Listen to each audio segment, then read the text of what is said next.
Zo maakt het binnenopvang Kinderwoud in Jereveen en Tietjerksredeel hem kleer van mindere tijden.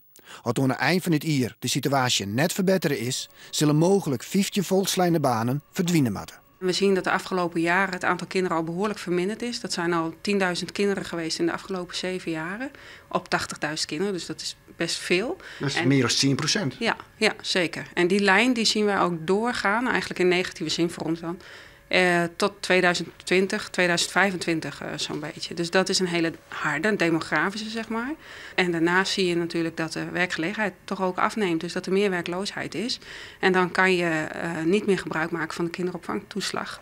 Ik ben opvang SKL in Ljouwt had lijst van de landelijke bezuinigings. Hier worden de tijdelijke contracten van 5 meiwerkers net verlengd. SKL bracht deze week de ouders mij een brief van de maatregels op de hichte.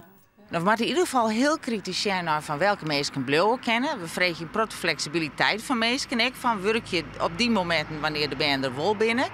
En we zijn heel kritisch naar contracten die tijdelijk binnen en dat die wel of net verlengd worden moeten. Binnenopvang SKF, die op 144 locaties over de hele provincie de opvang van zo'n 10.000 band verzorgt, had ik last van de recessie. Met name ouders van band van Alvon Tolwier, met zijn minder gebruik van de Boetenskwalse opvang. De sleutelband die alleen nog thuis komen. Of traburen met de boerlijke om de beurt van de band werken. En die groep van Tolwier, die blijft nog voornamelijk thuis? Ja, al wat Tolwier die ben binnen echt het al hekken nou, ja. Toch binnen bij SKF ook positieve loeren te jaren. De directie verwacht het zelfs dat voor Friesland het eind van de recessie in zicht is. We hadden inderdaad minder aanmeldingen. Ouders die verloren hun baan. Konden dus niet meer gebruik maken van de kinderopvang.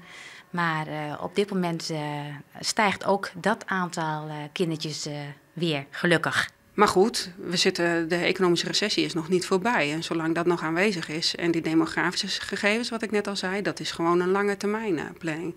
Dus het zal wel even duren voordat die weer aantrekt, verwacht ik.